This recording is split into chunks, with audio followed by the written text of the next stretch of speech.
I was diagnosed in 2020. So while everybody was learning about COVID, I was learning about lupus. So I went to my doctor in January to have my physical, and she said, well, you have high blood pressure, you're morbidly obese, lose some weight. I said, okay, it's 2020, that's my vision. I can do this. So that next day when I got up, I couldn't stand up straight. I had a big, felt somebody was pushing me in my back like that.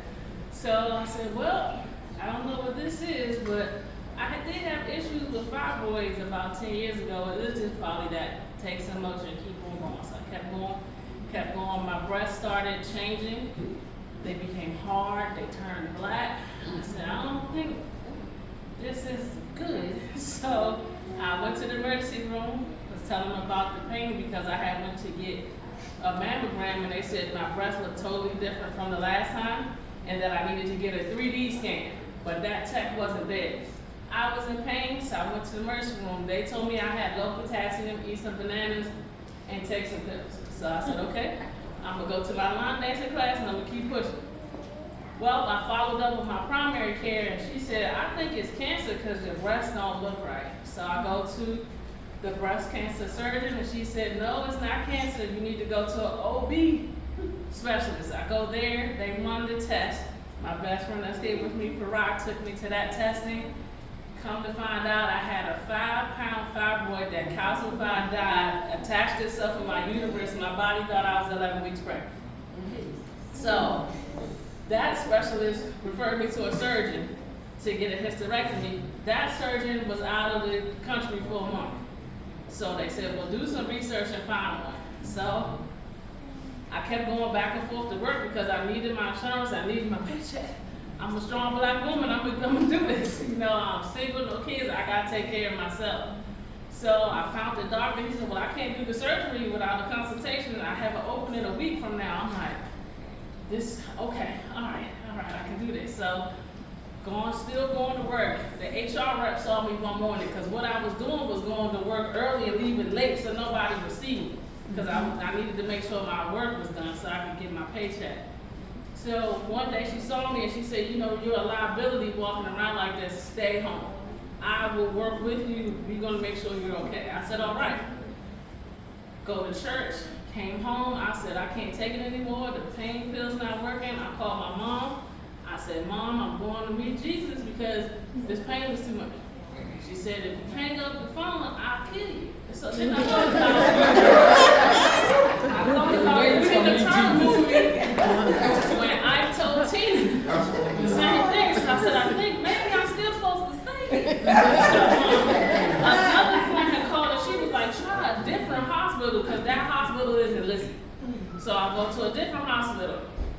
Get to that hospital, my blood pressure was sky high. They're like, we're admitting you right now. I'm like, well, why didn't that other hospital do that? But I started learning about hospitals. Mm-hmm. So I called my friend, I was like, I'm at Anne Arundel. She hung up and was there in 20 minutes. How? I still don't know, but she was there. And she's still here today. So they admit me and they're like, get about a team of doctors, about 5 of them. They're looking at me like, we don't know what to do first because everything was going on with my body. My body was screaming, there's something wrong. So my first OB said that it's not that bad. It's other women that have fibroids way bigger than that. We don't have to do it. Let's postpone it, send her home.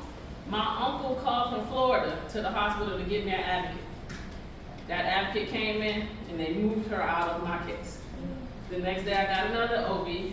She told me I was too fat for the surgery and to go home. So my mom sent out a prayer request. Everybody started praying. The next morning I wake up, it's 10 doctors in front of me. They're like, she's having a surgery, she's having it now. The surgeon that they asked to do it had an opening. He walked in, it was the surgeon I had made the appointment with. But I had to cancel it because I was admitted. So I was like, okay, God, I see. There's something working. So we do that, get that surgery. They let me out the hospital 3 days before the world shut down for COVID. Well, during that time, I developed a lesion in my breast. The nurse was coming to take care of me. She was like, yeah, it's not looking good. So July 2020, I had a double mastectomy. I had granuloma mastitis because my body still thought I was pregnant, so it was trying to produce milk. When I came out of that surgery, my hands turned blue. So that was Raynaud's, which is a secondary autoimmune issue for myself. So the blood vessels constrict, they turn numb, I can't move. It took them 15 hours to figure that out. Infectious disease doctor comes and says, you still don't have COVID, but there's something else still wrong.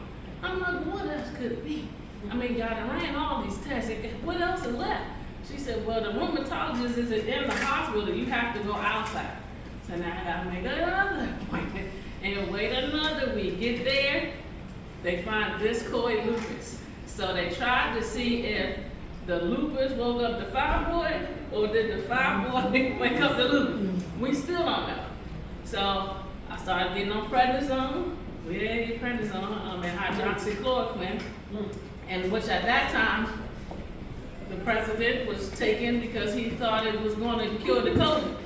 But I was on that, kept going. I started having issues swallowing. They found dysphagia. So my throat was just closed. So that was the lupus attacking my throat. This whole time I was at home, I did not want to come outside.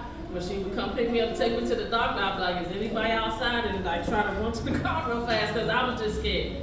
At first I was a social butterfly. I was somewhere every day, line dancing, go-go fitness. I was doing something. So to go from that to, I said, a housefly was totally different. So when everybody had to start coming in back to work, I said, I don't want to go because I was scared. I don't drive, so I ride the bus and take the train. When I would get to work, I had my own office, thank God, but I was still masked up. Like I stayed masked up even today. But during that time, I just kept feeling like something else was still wrong in my body, but they weren't really paying attention. They just kept saying, oh, it's the lupus, it's the lupus, it's the lupus. So as I started planning different events for my job, because I'm an executive assistant, I kept thinking the people were going to die on the plane, they were going to die at the hotel. So